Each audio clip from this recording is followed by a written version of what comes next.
So last class में हमने कहाँ तक क्वेश्चंस किए थे? हमने क्वेश्चन किए थे क्वेश्चन थर्ड तक, है ना?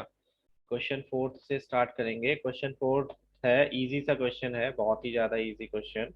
How many terms of AP this must be taken to give a sum of 636? ऐसा क्वेश्चन मैंने आपको दिया भी था असाइनमेंट में।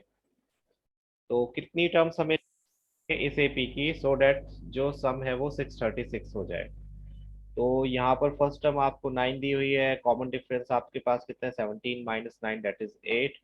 लेट एन टर्म्स हैं जो हमें चाहिए, तो उस केस में एस एन दिया हुआ है 636। We need to find out value of n. तो फॉर्मूला अप्लाई करते हैं एस एन का। एस एन का फॉर्मूला हम बड़ा वाला अप्लाई करेंगे क्योंकि हमारे पास ए एन की वैल्यू नहीं है। तो S n equals to n over two a plus n minus one into d. इसमें हमने वैल्यूज पुट की और हमारे पास आ गया एक क्वाड्रेटिक इक्वेशन, जिसको सॉल्व करके हमने एन की वैल्यू कैलकुलेट कर ली। Yes, n how many terms means number of terms आपको फाइंड आउट करनी है। Number of terms means n की वैल्यू। ठीक है,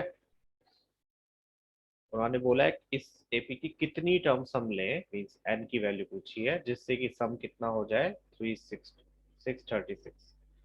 तो हम एन की वैल्यू फाइंड आउट करेंगे एंड यही हमारा होगा सही जवाब। प्लीज यहाँ पर इस स्टेप के बाद में याद रखना, आप ऐसे ही एन की वैल्यू नहीं ले लोगे कि एन इक्वल्स टू 12। आपको लिखना पड़ेगा since n can not be negative, या n only can be what positive integer. आपको रीजन देना पड़ेगा कि हम इसको नेग्लेक्ट क्यों कर रहे हैं। Then n equals to 12। Again MCQ questions होने हैं, तो उसका मीनिंग ये बिल्कुल नहीं है आप स्टेप्स करना छोड़ दोगे। स्टेप्स से ही आपके एमसीक्यूज के आंसर्स भी आएंगे। और एमसीक्यूज में मैंने जैसा कि कल बताया था, इस बार थोड़ा सा टफ करने वाले हैं। क्वेश्चंस की जो डेप्थ होगी वो ज्यादा होगी, जिसमें आपको सोचना ज्यादा पड़ेगा। तो क्वेश्चंस थोड़े से ज्यादा ज्यादा करने स्टार्ट करो। ओनली माइनस साइन नहीं, माइनस साइन के साथ में फ्रैक्शन वैल्यू भी नहीं ले सकते हो आप, डेसिमल वैल्यूज नहीं ले सकते हो। एन की वैल्यू जो भी होगी वो हमेशा एक नेचुरल नंबर होगी, 1 2 3 4 एंड सो ऑन। ठीक है, इजी क्वेश्चन है। 12 टर्म्स चाहिए हमें इस एपी की, जिससे कि इनका सम कितना हो जाएगा 636। किसी को कोई परेशानी इस प्रश्न में, कोई भी सो फार? चलो तो नेक्स्ट क्वेश्चन देखते हैं। Next question easy question again. The first term of an AP is 5। ए की वैल्यू दी हुई है, लास्ट की टर्म दे रखी है 45, एल मींस ए एन, और सम भी दिया हुआ है। We need to find out number of terms means n की value and common difference means d. तो हम स्टार्ट करते हैं। यहाँ पर आपको फर्स्ट टर्म गिवन है 5, और साथ में आपको दिया हुआ है लास्ट टर्म ए एन, या एल से भी आप उसको रिप्रेजेंट कर सकते हो, उसको डिफाइन कर सकते हो।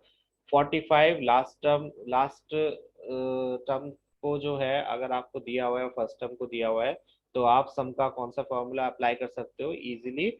ए एन प्लस ए वाला। तो हम यहाँ पर कॉमन डिफरेंस को डी मान लेते हैं और एन नंबर ऑफ टर्म्स है, जिससे कि हमें एस एन मिला 400। सम ऑफ एन टर्म्स दिया हुआ है 400, हमें नहीं पता कितनी टर्म्स का सम है, वो हमें फाइंड आउट करना है। तो एस एन का फॉर्मूला अप्लाई किया, S n equals to n over two first term plus last term means nth term a n term. N over two first term हमें पता है 5 है, लास्ट टर्म हमें पता है 45 है, सम भी हमें पता है 400 है। सो सॉल्व करके हमारे पास एन की वैल्यू आ गई कितनी? 16। नाउ वी हैव एन की वैल्यू, तो हम डी भी कैलकुलेट कर सकते हैं using this last term. Last term mean 16 term हमें दी हुई है कितनी? 45। 16 टर्म की वैल्यू 45 है, तो 16 टर्म का फॉर्मूला क्या होगा? a प्लस 15b, जिसमें हमें a की वैल्यू पता है विच इज 5। तो हमारे पास b की वैल्यू आ गई कितनी?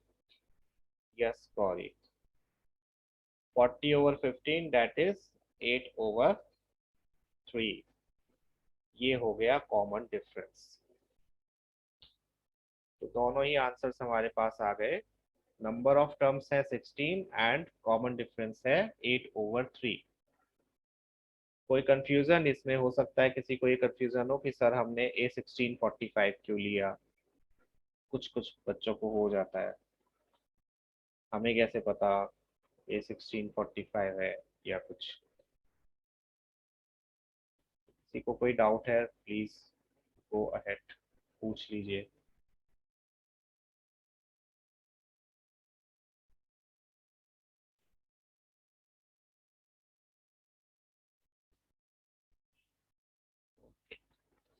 चलो, so next question. Easy question से इसलिए मैं जल्दी जल्दी चल रहा हूँ, हालांकि मैं ये सारे आपको होमवर्क में दे सकता था, बट आप वो करते ही नहीं हो तो फिर मुझे ही करवाने पड़ेंगे। The first and last term of an AP are 17 and 350। यहाँ पर फर्स्ट टर्म दी हुई है 17 एंड लास्ट टर्म दी हुई है 350 रेस्पेक्टिवली। कॉमन डिफरेंस भी दिया है 9। How many terms are there and what is their sum? कितनी टर्म्स हैं? लास्ट टर्म दी हुई है, ए एन दी हुई है 350, तो इससे हम पहले एन की वैल्यू कैलकुलेट करेंगे, और जब हमारे पास एन की वैल्यू आ जाएगी तो हम उनका सम भी कैलकुलेट करेंगे। तो पहले हम लेते हैं first term 17, last term 350, common difference 9, number of terms हमने कंसीडर कर लिया n। तो हमारे पास ए एन की वैल्यू, लास्ट टर्म जो है वो ए एन हो गया, ए एन की वैल्यू कितनी है 350। नाउ 350 है, ए एन का फॉर्मूला अप्लाई किया, a plus n minus one into d equals to 350। We have a की वैल्यू, वी हैव डी की वैल्यू, उनको सब्सटीट्यूट किया और हमारे पास आंसर आ गया कितना, 38। ठीक है। नाउ प्लीज इस चीज का ध्यान रखा करो, मैंने असाइनमेंट जब चेक किया था सलोनी, मैंने लिख दिया था, आई होप आगे भी याद रहेगा। 15 - 1 इंटू -4 होगा। 15 - 1 -4 का मीनिंग क्या होगा? 15 में से बन गए 14, 14 में से बन गए 10। इसको टीचर एकदम से कट कर देंगे अगर आपने इसके प्लेस पर यहाँ पर ऐसे लिखा 15 - 1 या कुछ भी लिखा है और ये लिखा है। आप तो अपने हिसाब से मल्टीप्लाई कर लो, लेकिन अगर आप खुद देखो, अगर मैं आपको ऐसे लिख के दूं तो आप क्या सोचोगे? आपके दिमाग में यही आएगा कि 15 में से 1 को माइनस करना है, फिर जो आंसर आएगा उसमें से 4 को माइनस करना है। आप मल्टीप्लाई तो किसी भी हालत में नहीं करोगे, आई एम श्योर, है ना? तो टीचर भी ये सोचेगा 15 - 1 14 होता है, 14 फोर्स आर, आप तो लिखोगे 14 फोर्स आर 56, लेकिन इसके हिसाब से आंसर क्या होना चाहिए? 14 - 4 10। दोनों में बहुत डिफरेंस है, प्लीज। जब नेगेटिव साइन वाला डिफरेंस है तो एटलीस्ट उसमें ब्रैकेट लगाओ। पॉजिटिव वाला है तो उसमें कोई बात नहीं, उसमें तो दिख ही रहा है कि दोनों के बीच में कोई साइन नहीं है तो मल्टीप्लाई हो रही है। लेकिन नेगेटिव वाला है तो नेगेटिव वाले को या तो आप उसके आगे लिखो ब्रैकेट के, तब चल जाएगा कि -4 से मल्टीप्लाई हो रही है। बट अगर ऐसे लिखा तो उससे ये पता नहीं चलता कि -4 की इससे मल्टीप्लाई हो रही है, ऐसा लग रहा है इस ब्रैकेट में से 4 को सब्ट्रैक्ट करना है। ठीक है, इसके मार्क्स कट जाते हैं और आपको भी कंफ्यूजन हो सकती है लेटर। चलो, तो n की वैल्यू आ गई 38। नाउ हमें क्या फाइंड आउट करना है, जल्दी जल्दी बताओ। n की वैल्यू तो आ गई, अब हम क्या फाइंड आउट करेंगे बताइए।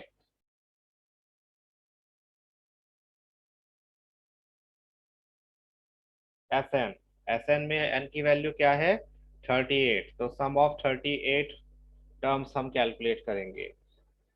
इसमें भी हम ए एल वाला फॉर्मूला यूज कर सकते हैं, बिकॉज हमारे पास लास्ट टर्म भी है और फर्स्ट टर्म भी है। तो हमने लास्ट टर्म फर्स्ट टर्म के सम को 38/2 से मल्टीप्लाई कर दिया, जिससे हमारे पास आंसर आ गया 6973। Yes, got it. So easy question again, कोई भी मुश्किल इसमें नहीं होगी। किसी को है तो पूछ लो, अदरवाइज मैं फिर आगे चल सकता हूँ।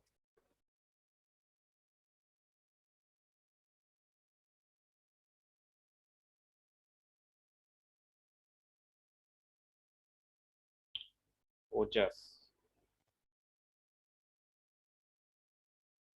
लेट आते हो बच्चे। चलो, find the sum of first 22 terms of AP in which d इतना, 22nd टर्म इतनी। हमें ए नहीं दिया हुआ, हमें कॉमन डिफरेंस दिया है, हमें 22nd टर्म दी हुई है, और हमें सम निकालना है 22 टर्म्स का। तो सम 22 टर्म्स का अगर कैलकुलेट करना है और हमारे पास डी है, तो हमें ए की तो जरूरत पड़ेगी ही फर्स्ट टर्म की। तो हम फर्स्ट टर्म किससे कैलकुलेट करेंगे? 22nd टर्म से। 22nd टर्म हमें दी हुई है 149। अब 22nd टर्म का फॉर्मूला क्या होगा? A plus 21 D. A plus 21 D जो कि इक्वल है किसके? 149 के। ए तो हमें नहीं पता, बट हमें डी पता है 7, तो डी की वैल्यू पुट की, जिससे हमारे पास ए की वैल्यू आ गई 2। नाउ वी हैव ए की value. What we need to find out? First 22 terms का सम। फर्स्ट 22 टर्म्स का सम मींस एन की वैल्यू 22 लेनी है, ए की वैल्यू 2 लेनी है, लास्ट टर्म दे रखी है 149। तो मैं यही वाला फॉर्मूला अप्लाई कर देता हूँ, आप चाहो तो दूसरा फॉर्मूला अप्लाई कर सकते हो। We have last term a n term and first term we have n की वैल्यू। सो यस, ठीक है। तो इसको सॉल्व करके आंसर आ गया कितना? 1661।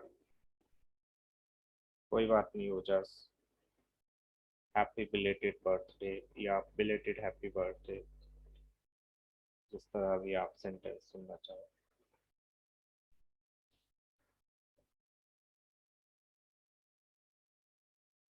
प्लीज आज वाला असाइनमेंट सब सबमिट कर देना। आज मैंने जो अपलोड किया है 5 क्वेश्चन है, उसमें इजी इजी से डू देम।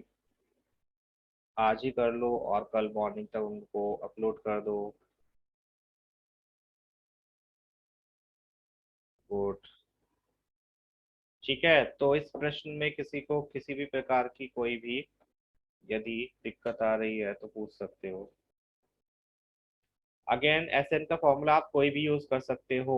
यहाँ पर मैं ए और एल वाला कर रहा हूँ, डजंट मीन कि आप भी यही करो। आपको दूसरा फॉर्मूला याद रहता है, आप उसको भी यूज कर सकते हो, आंसर दोनों से ही आ जाएगा। चलिए, तो नेक्स्ट क्वेश्चन पर चलते हैं। स्नेल मैंने इसलिए बनाया क्योंकि स्नेल की तरह हम आगे बढ़ रहे हैं कोर्स को लेकर। बहुत धीरे धीरे चल रहा है कोर्स। चलिए, लेट फर्स्ट टर्म हमने मान ली इस एपी की, जिसके बारे में उन्होंने बोला है first find the sum of first 51 terms of an AP whose second and third terms are 14 and 18 respectively। Second term तो है 14 एंड थर्ड टर्म है 18। डी तो यहाँ से ही आपको पता चल गया होगा कि कितना होगा, स्टिल हम कैलकुलेट कर लेते हैं। ए और डी हमने कंसीडर कर लिए, ए को first term and common difference को डी, जिससे हमें दो इक्वेशंस मिल जाएं। सेकंड टर्म दी हुई है 14, तो सेकंड टर्म का फॉर्मूला होता है a plus d, that is equals to 14। And third term का फॉर्मूला होता है ए थ्री इक्वल्स टू 18, तो a plus 2 d equals to 18। आप यहाँ पर कॉमन डिफरेंस डायरेक्ट लिख सकते हो, मैंने नहीं लिखा है बट आप लिख सकते हो। ए थ्री माइनस ए टू होगा क्या? कॉमन डिफरेंस, कॉन्जिक्यूटिव टर्म्स है तो इनका डिफरेंस कॉमन डिफरेंस होगा। ए थ्री की वैल्यू दी हुई है कितनी? 18, ए टू की वैल्यू 14, तो डी की वैल्यू आ गई कितनी? 4। ऐसे भी कर सकते हो, मैंने ये क्वेश्चन बना के किया हुआ है। दोनों ही सही है। ऐसा नहीं है कि ये बड़ा है तो इसमें मार्क्स ज्यादा मिलेंगे, ये छोटा है तो इसमें मार्क्स कम मिलेंगे। ये स्मार्ट है तो आप इसको करोगे तो ज्यादा बेटर है। वो स्मार्टनेस शो नहीं कराता है, वो ये शो कराता है कि आप लेंदी कैलकुलेशंस में बिलीव करते हो और कॉन्सेप्ट क्लियर नहीं है। ठीक है, बट मेरे कॉन्सेप्ट क्लियर है, मैंने लिखा है तो इसका मतलब ये नहीं है कि मेरे कॉन्सेप्ट क्लियर नहीं है। मैंने दोनों दो इक्वेशंस बनाई, लीनियर इक्वेशंस इन टू वेरिएबल्स, और दोनों को कर दिया सब्ट्रैक्ट। सब्ट्रैक्ट किया तो मेरे पास पहले आ गई वैल्यू डी की, और डी की वैल्यू को मैंने फर्स्ट इक्वेशन या सेकंड इक्वेशन में पुट कर दिया। आप भी अपने डी की वैल्यू इस इक्वेशन या इस इक्वेशन में पुट कर सकते हो to find out value of a. तो ए की वैल्यू आ गई हमारे पास 10। फर्स्ट टर्म है 10, कॉमन डिफरेंस है 4। what we need to find out sum of first 51 terms means S51। S51 के लिए हम क्या फाइंड, कौन सा फॉर्मूला अप्लाई करेंगे? n over to 2a plus n minus 1 into d। How A2 अक्षर पूछ रहे हैं, A2 A+D कैसे आया? A2 का फॉर्मूला बताओ। A+n-1 × D। अक्षर an का फॉर्मूला होता है यही। ओके जान मिस्टर जैन बताइए, an का फॉर्मूला ये होता है, तो n के प्लेस पर 2 पुट किया तो A+2-1 × D कितना हो जाएगा? A+D। Okay Janvi, okay Gauri, चलो देखते हैं। समझ आ गया A2 कैसा आया, A+D?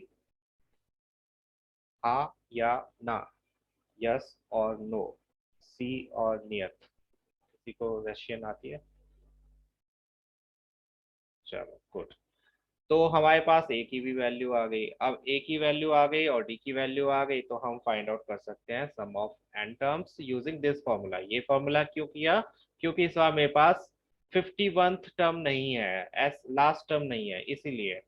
बट इसका मतलब ये नहीं है उस फॉर्मूला को यूज करने के लिए आप 51th टर्म यूज पहले कैलकुलेट करने लग जाओ, ऐसा नहीं करना है। आपके पास ये फॉर्मूला है तो आप डायरेक्ट ये फॉर्मूला अप्लाई कर सकते हो। यस। सो यहाँ पर मैंने ये वाला फॉर्मूला यूज किया। 51 एन की वैल्यू है, ए की वैल्यू 10 है, डी की वैल्यू 4 है। इसको सॉल्व किया और हमारे पास इस प्रश्न का जवाब आ गया 5610। कैलकुलेशन केयरफुली करना, ऐसे में बड़ी कैलकुलेशंस होती हैं तो मिस्टेक हो ही जाती है। और जैसा कि मैंने कल बताया था, फिर से बता रहा हूँ कि एमसीक्यूज वाले क्वेश्चंस अगर होंगे तो आपकी कैलकुलेशंस परफेक्ट होनी चाहिए, क्योंकि एमसीक्यू क्वेश्चंस हैं तो आपको टाइम भी कम मिलेगा। उसमें आपको ऐसा नहीं है कि 3 घंटे में ही आपको पूरे 30 क्वेश्चन या जितने भी होते हैं वो करने पड़ेंगे। आपको फिर टाइम भी रिड्यूस हो जाएगा। तो आपकी कैलकुलेशन फास्ट फास्ट होनी चाहिए। You can not use calculators. Yes 90 minutes का होगा फर्स्ट टर्म का। अभी फर्स्ट टर्म के लिए अगेन बता रहा हूँ कि अभी ये डिसाइडेड नहीं है कि वो स्कूल में होगा या फिर होम बेस्ड होगा। दैट डिपेंड्स कि आपकी जो कंडीशंस हैं कोविड की वो कैसी रहती हैं। बट डेफिनेटली दिसंबर तक आपके स्कूल्स तो नहीं खुलने वाले, नवंबर तक एटलीस्ट। और ना ही खुलने वाले हैं कोई कोचिंग इंस्टीट्यूट। सो इसका मतलब ये है कि अभी सेफ नहीं है। सो आप लोग अपना ध्यान रखो घर पर ही। नो नॉट सितंबर। जो एग्जाम होगा वो नवंबर और दिसंबर में होगा, सितंबर में नहीं है बच्चे। पहले हुआ करता था सितंबर में, जो S1 होता था, SA1 होता था। बट इस बार वो SA1 SA2 का कॉन्सेप्ट नहीं है। तो दिसंबर में या दिसंबर स्टार्टिंग में या फिर नवंबर में होगा।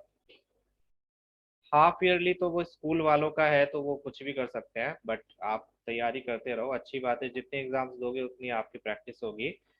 तो फर्स्ट टर्म वाला जो होगा वो नवंबर या दिसंबर में होगा। जो फाइनल एग्जाम है आपका, वो सिलेबस फिर टोटली हट जाएगा आपके कोर्स से। फिर नेक्स्ट जो टर्म होगा उसमें 50% आएगा। और वो हो सकता है कि आपका फिर मार्च अप्रैल में स्कूल में ही हो। ठीक है, हाफ ईयरली ही बोलते हैं उसे, हाफ ईयरली बोलो या टर्म वन बोलो, एक ही बात है। बट हाँ ये ध्यान रखना कि क्वेश्चन पेपर स्ट्रिक्टली दोनों ही टर्म में सीबीएसई से ही आएगा, स्कूल वाले क्वेश्चन पेपर नहीं बनाएंगे। ठीक है। तो इसका मीनिंग ये है कि फालतू के क्वेश्चंस नहीं करने हैं, please concentrate on NCERT only. और जो रैशनलाइज करके कोर्स आएगा, अभी बता देंगे वो थोड़े दिनों में कि और कुछ रिड्यूस हुआ है या नहीं हुआ है कोर्स, या कुछ ऐड हुआ है या नहीं हुआ है, तो उस पर ही आपको करना है। ओके अक्षर। तो इस प्रश्न में किसी को कोई दिक्कत किसी भी प्रकार की?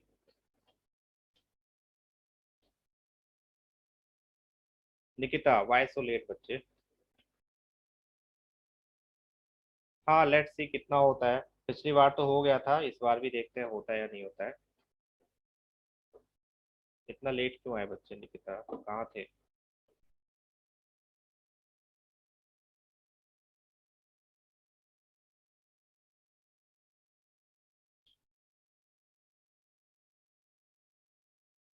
प्री बोर्ड सब जगह होता है बच्चे, प्री बोर्ड तो होगा ही होगा।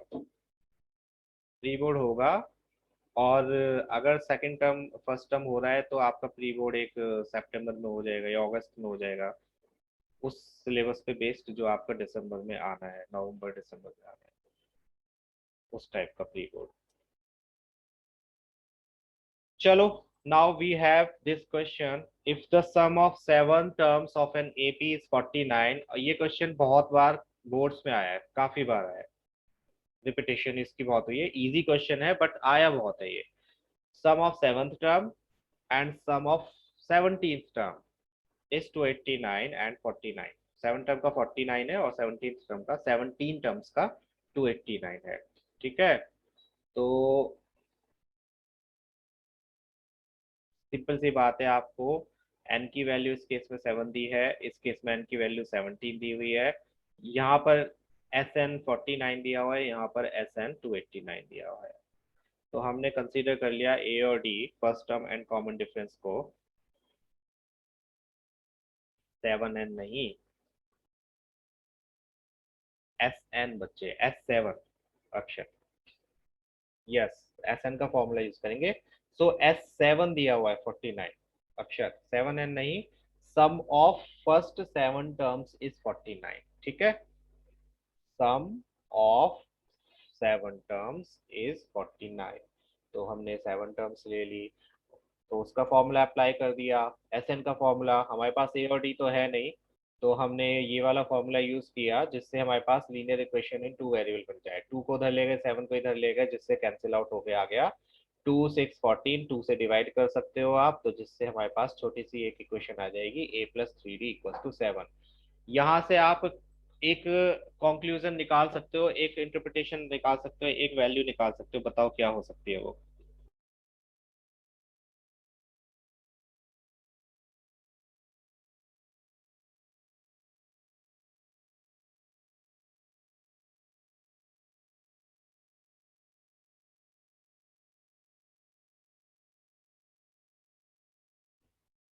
यस, वो तो है ही, खैर हम वो करेंगे। हाँ, यहाँ पर आप वैसे ही बस बता रहा हूँ, इसका हम क्वेश्चन में यूज नहीं कर रहे हैं। यहाँ पर आप देख सकते हो कि second term of this AP क्या आ गई हमारे पास, अगर आप sorry fourth term of this AP is कितनी, 7। ये कहीं क्वेश्चन में यूज नहीं हो रही है फोर्थ टर्म, मैं सिर्फ आपको बता रहा हूँ कि ऐसे सॉल्व करके आपके पास कभी कभी कोई टर्म भी आ सकती है। a+3d किसका फॉर्मूला होता है, फोर्थ टर्म का, तो इस एपी की फोर्थ टर्म क्या है, 7 है। जस्ट ये इंटरप्रेट कर सकते हो आप, इसका यूज हम कहीं नहीं कर रहे हैं। अब हम निकालते हैं अपनी दूसरी इक्वेशन। दूसरी इक्वेशन ये मैंने इसलिए बताया क्योंकि ऐसा क्वेश्चन मैंने असाइनमेंट में दिया है जिसमें ये इस तरह से आपको हेल्प मिल सकती है अगर आप चाहो तो। सो सेकंड इक्वेशन बनेगी सम ऑफ 17th टर्म, 17 टर्म से 17 टर्म्स का फॉर्मूला क्या होगा, a plus sorry n/2 2a+16d that is equals to 289। Solve किया, इसको सॉल्व किया तो हमारे पास आ गया 2a+16d = 34, that gives us a+8d = 17। Means इस एपी की जो नाइन्थ टर्म है वो कितनी है, 17 है। वाई n = 17, क्योंकि उन्होंने n की वैल्यू 17 दी है, यहाँ लिखा तो है sum of first 17 terms,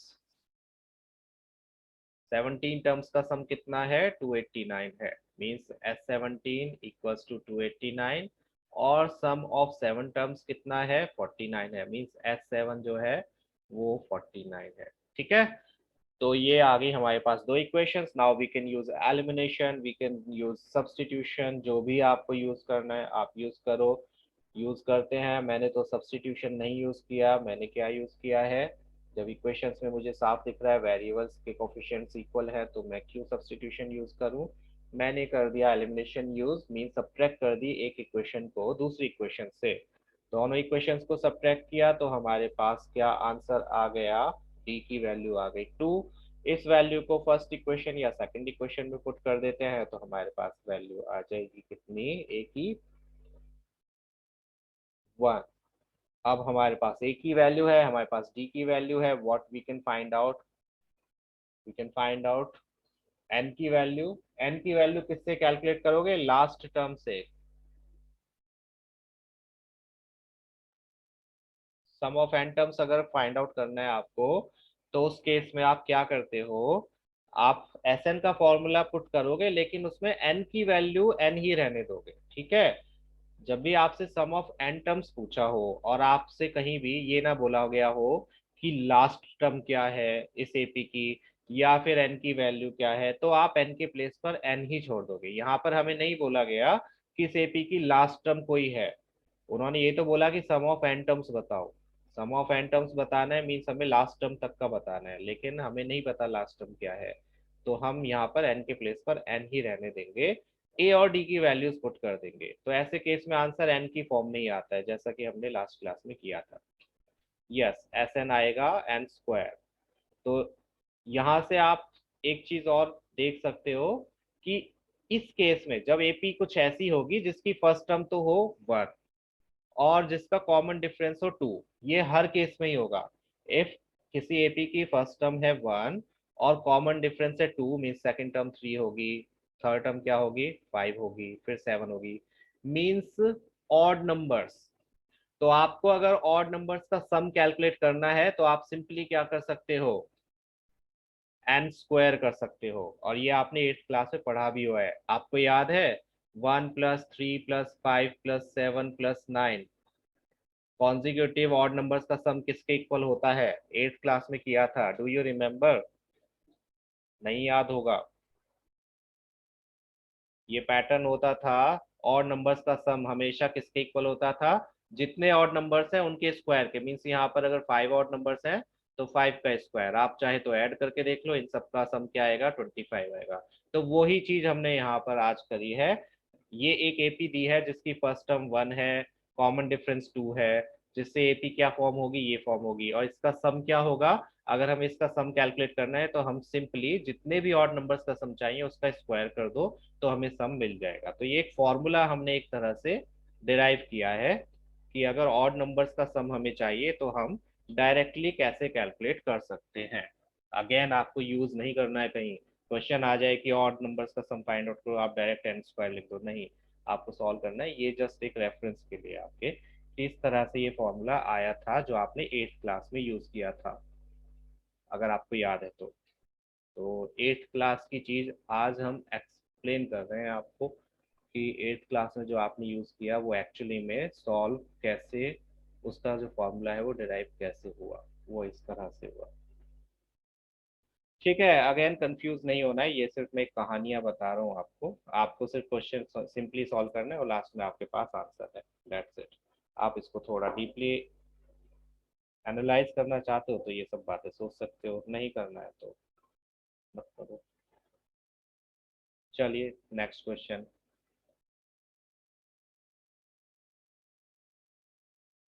next question में दो पार्ट्स हैं आपके पास, इजी इजी से।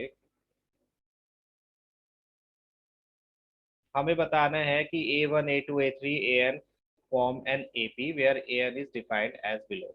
उन्होंने बोला है किसी एपी की जो AN है, एपी नहीं बोला है सॉरी, उन्होंने बोला है AN कोई सी टर्म अगर इस फॉर्म में होती है तो इससे जो टर्म्स बनेंगी वो एपी बनाएंगी, ये हमें प्रूव करना है। तो आपको जब भी एपी बनाने, एपी प्रूव करना है तो सिंपल सा तरीका, अलग अलग मेथड हो सकते हैं बट सिंपलेस्ट तरीका क्या है, आप फर्स्ट टर्म कैलकुलेट करो एन के प्लेस पर वन पुट करके, आप सेकेंड टर्म बनाओ एन के प्लेस पर टू पुट करके, आप थर्ड टर्म बनाओ एन के प्लेस पर थ्री पुट करके। सिर्फ थ्री टर्म्स आर इनफ। आप चार बनाना चाहते हो चार बना लो, हम यहाँ पर थ्री टर्म्स बनाएंगे, वन पुट करके first term, second two put करके सेकंड टर्म, थ्री पुट करके थर्ड टर्म, और फिर देखेंगे कि क्या उनके बीच का कॉमन डिफरेंस इक्वल है या नहीं है। अगर कॉमन डिफरेंस इक्वल है तो yes they are forming an AP, अगर इक्वल नहीं है तो they are not forming an AP. ऐसे केस में वैसे एपी होती ही है। तो हम पहले यहाँ पर एन के प्लेस पर वन पुट करते हैं, putting n equals to one, a one calculate करने के लिए, मीन्स फर्स्ट टर्म पुट कर फॉर्म करने के लिए। सो एन के प्लेस पर वन पुट किया तो हमारे पास आया three plus four multiplied by one that is equals to seven. तो फर्स्ट टर्म आ गई हमारे पास सेवन। नाउ एन के प्लेस पर टू पुट करते हैं, एन के प्लेस पर टू सब्सटीट्यूट किया तो हमारे पास क्या आ जाएगा, 11, और फिर थर्ड टर्म भी, क्योंकि दो टर्म से हमें नहीं पता चल सकता कि कॉमन डिफरेंस इक्वल है या नहीं, तो एटलीस्ट थ्री टर्म्स होनी चाहिए। सो एक n के प्लेस पर 3 पुट किया तो हमारे पास आ गया 3 4 12 plus 3 15। Yes Gauri. So we have three terms. यहाँ पर आप दिखा दोगे कि A3 माइनस A2 4 है और A2 माइनस A1 भी क्या है 4 है। Since common difference is equal तो ये क्या हो गई एक AP हो गई। सो लिख दिया कि यहाँ पर कॉमन डिफरेंस D इक्वल है कितना 4। तो ये एक AP है। अब AP है तो हमें क्या फाइंड आउट करना है sum of first 15 terms. Sum of first 15 terms के लिए हमें फर्स्ट टर्म चाहिए, कॉमन डिफरेंस चाहिए और नंबर ऑफ टर्म्स जो कि दिया हुआ है। तो हम अप्लाई कर देते हैं फॉर्मूला में। We know the formula SN का n over two a plus n minus one into d. N की वैल्यू 15 है, ए की वैल्यू 7 है, डी की वैल्यू 4 है। इसको सॉल्व किया और हमारे पास आंसर आ गया 35 गुणा 15 that is 525। So this is sum of first 15 terms of this AP. Please ये याद रखना कि जब क्वेश्चन में हमसे सम पूछा जाता है तो वो फर्स्ट एन टर्म्स का पूछा जाता है। अगर किसी क्वेश्चन में फर्स्ट एन टर्म्स नहीं लिखा है तो इसका मीनिंग है वो किसी भी टर्म्स का सम पूछ सकते हैं। मीन्स नेक्स्ट 5 टर्म्स का, स्टार्टिंग की 5 टर्म्स या नेक्स्ट 5 टर्म्स या नेक्स्ट 10 टर्म्स। जब ऐसा लिखा आएगा तो क्वेश्चन कुछ डिफरेंट होगा, उसमें हम एसएन का फॉर्मूला डायरेक्टली ऐसे नहीं लगा सकते। वो क्वेश्चंस एक्स्ट्रा क्वेश्चंस में आएंगे तब आपको बताए जाएंगे। फिलहाल इस क्वेश्चन में कोई प्रॉब्लम है तो प्लीज बताओ। सिंपली हमें एन की वैल्यू 1 2 3 पुट करनी है जिससे हमारे पास 3 टर्म्स आ जाएंगी कॉन्जिक्यूटिव स्टार्टिंग की। उससे हमें कॉमन डिफरेंस चेक करना है, हमें पता चल जाएगा कॉमन डिफरेंस इक्वल है तो वो एपी होगा। कॉमन डिफरेंस है हमारे पास फर्स्ट टर्म है तो हम सम ऑफ फर्स्ट एन टर्म्स भी कैलकुलेट कर सकते हैं। कोई मुश्किल? ये मुश्किल अभी नहीं होगी, ये मुश्किल कब होगी जब इसके बाद वाला क्वेश्चन आप करोगे 10th क्वेश्चन और 11th या 12th क्वेश्चन। वो भी एन से एसएन से रिलेटेड है, तब कंफ्यूजन हो सकती है कि हमने एन में तो वहाँ ये किया था यहाँ पे हम ये क्यों कर रहे हैं। तो प्लीज एक बार ध्यान से देख लो इसे, अगर लिख सकते हो तो लिख लो जल्दी से, क्योंकि जब वो क्वेश्चन करेंगे तो इसमें देखने की जरूरत शायद पड़ जाए आपको। और वो क्वेश्चन इस पूरे चैप्टर का मोस्ट इंपॉर्टेंट क्वेश्चन है जो आना ही आना है। बोर्ड्स में नहीं बट इंटरनल्स में तो तुम्हारे जरूर आएगा। बोर्ड्स में वो बहुत बार आ चुका तो आई डोंट थिंक कि हम उसको देना वो पसंद करेंगे। स्टिल दे भी सकते हैं।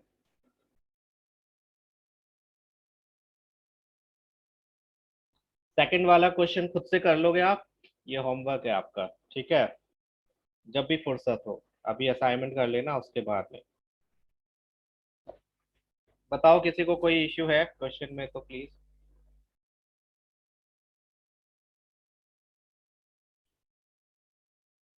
ठीक है, चलिए तो नेक्स्ट क्वेश्चन पर मूव करते हैं। जी बोलो बोलो लिखिता।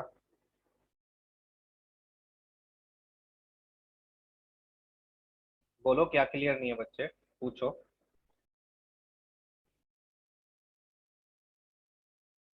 क्या स्टेप क्लियर नहीं है या क्या चीज क्लियर नहीं है? ऐसा क्वेश्चन हमने पहले भी किया था।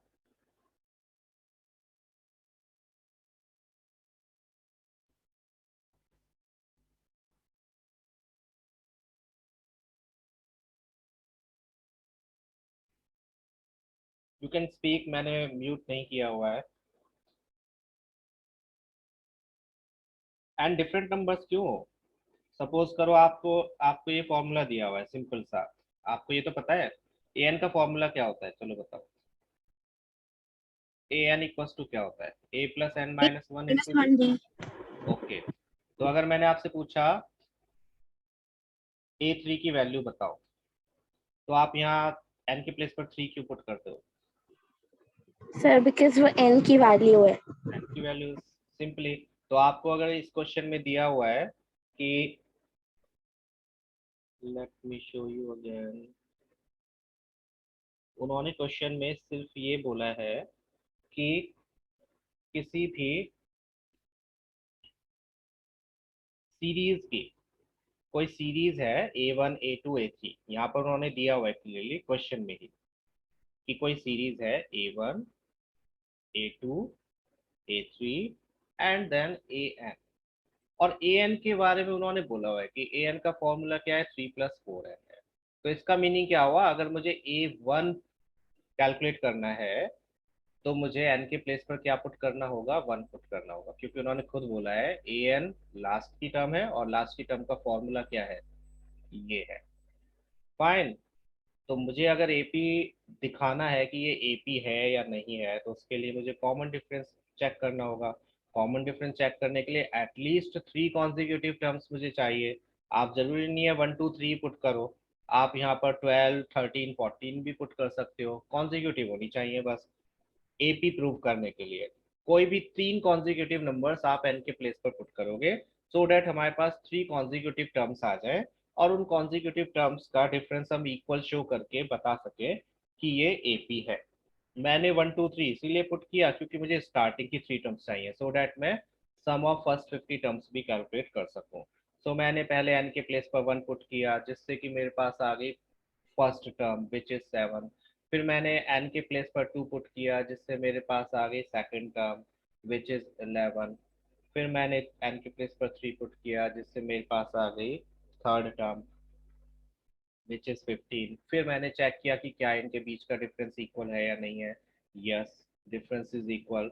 तो ये क्या हो गई, ये एपी हो गई। और जब ये एपी हो गई तो इसकी सम ऑफ फर्स्ट 15 टर्म्स के लिए मैं n over two two a plus n minus one into d का फॉर्मूला अप्लाई कर सकता हूँ, जिसके लिए मुझे फर्स्ट टर्म चाहिए अगेन। तो फर्स्ट टर्म तो मैं कैलकुलेट कर चुका हूँ विच इज 7, और मुझे डी भी चाहिए तो डी भी मैं कैलकुलेट कर चुका हूँ विच इज 4, और मुझे एन चाहिए, एन क्वेश्चन में ऑलरेडी दिया हुआ है 15 टर्म्स।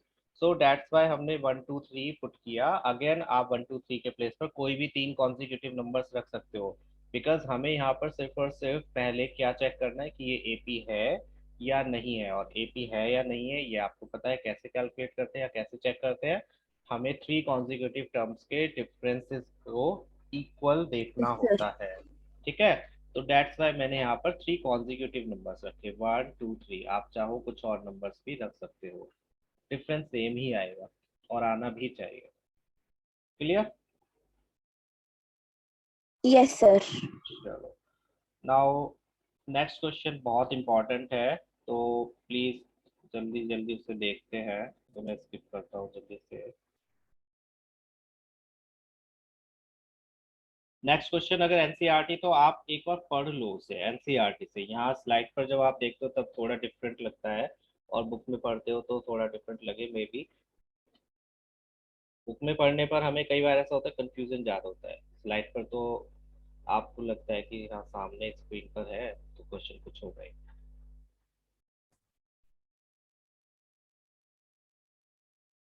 है ऐसा ही सेम बुक में भी। क्वेश्चन में समझना है पहले आपको, इन्होंने बोला है it's sum of n terms. Let me show you first, फिर उसके बाद में हम इसको सॉल्व करेंगे।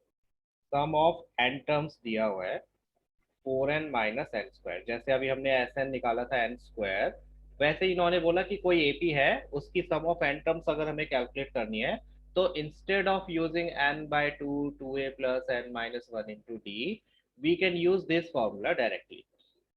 जितनी भी टर्म्स का सम चाहिए आप बस एन के प्लेस पर वो वैल्यू पुट करो and you will get your answer. Fine. But उन्होंने इसके हेल्प से क्या पूछा है, different questions they are asking. पहले तो उन्होंने पूछा कि इसकी हेल्प से आप बताओ कि फर्स्ट टर्म क्या होगी, मीन्स ए1। फिर उन्होंने पूछा है sum of first two terms क्या होगा, मीन्स एस2। फिर उन्होंने पूछा है what is the second term, means a two. फिर उन्होंने पूछा है find the third term, means ए3। टेंथ टर्म ए10, and nth term means an का फॉर्मूला भी हमें डिराइव करना है इससे। तो पहले हम कंसंट्रेट करते हैं ए1 पर। सपोज करो मैंने आपको एक इक्वेशन, एक एपी दी है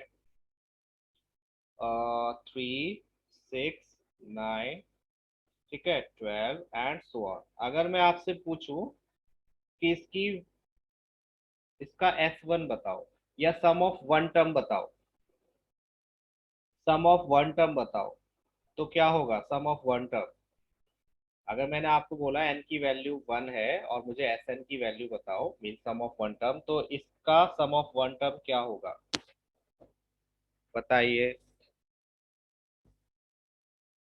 एक टर्म का सम क्या होगा? Anyone else? Yes, sorry, only one term का सम क्या होगा? सिंपल सी बात है, एक टर्म का सम पूछ रहा हूँ तो एक टर्म का सम तो 3 ही होगा, हम इसको किसी में ऐड तो नहीं कर सकते, अगर करना भी चाहो तो आप फॉर्मूला भी अप्लाई करोगे तब भी। तो यहाँ से अभी एक और मैं देता हूँ आपको, सपोज करो ये है आपके पास एपी 2025, इसका सम ऑफ वन टर्म क्या होगा?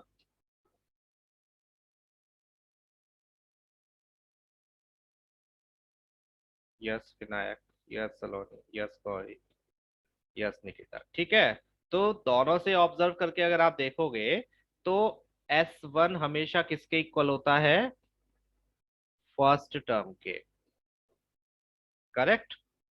S1 का मीनिंग हो गया फर्स्ट टर्म, यानी कि यहाँ पर ये जो इन्होंने Sn की वैल्यू दी हुई है, इसमें अगर मैं n के प्लेस पर 1 पुट कर दूं, mean sum of one term निकालूं, तो जो वैल्यू आएगी वो किसके इक्वल होगी? फर्स्ट टर्म के इक्वल होगी। ये आप याद भी कर सकते हो कि सम ऑफ वन टर्म हमेशा फर्स्ट टर्म के इक्वल होता है, या S1 हमेशा फर्स्ट टर्म के इक्वल होता है। कोई कंफ्यूजन इसमें किसी को? वन टर्म का सम ऑब्वियसली फर्स्ट टर्म ही होगा, और तो कुछ नहीं हो सकता। क्लियर और नॉट, प्लीज बताओ एक बार। Clear, sir. ठीक है, चलो तो इसको अब हम यूज करेंगे। पहले हम इससे फर्स्ट टर्म ही कैलकुलेट कर लेते हैं। इन्होंने Sn दिया हुआ है, ये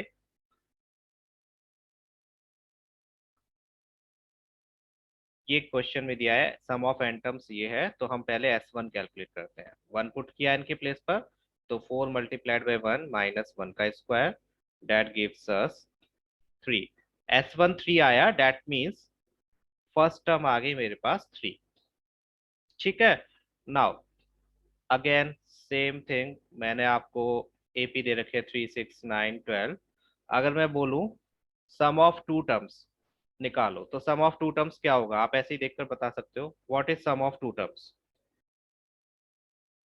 इस एपी के सम ऑफ टू टर्म्स क्या होगी? First two terms, sum of two terms Gauri, इस एपी की जो वो दी है।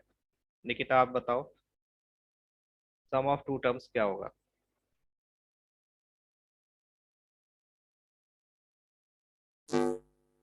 करेक्ट, 9 होगा।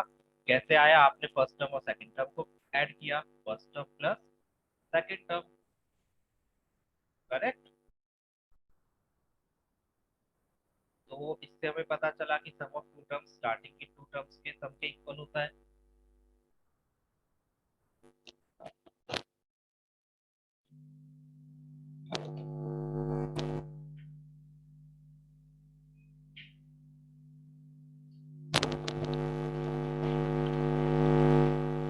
तो मैं यहां से अगर Sn के फॉर्मूला से S2 कैलकुलेट कर लूं, Sir, your voice is not clear. Yes, sir. बच्चे मेरी तरफ से तो मैं क्या करूं, मैंने मुंह पर माइक लगाया हुआ है। Sir, background voice आ रही है. Sir, yes. Let me check.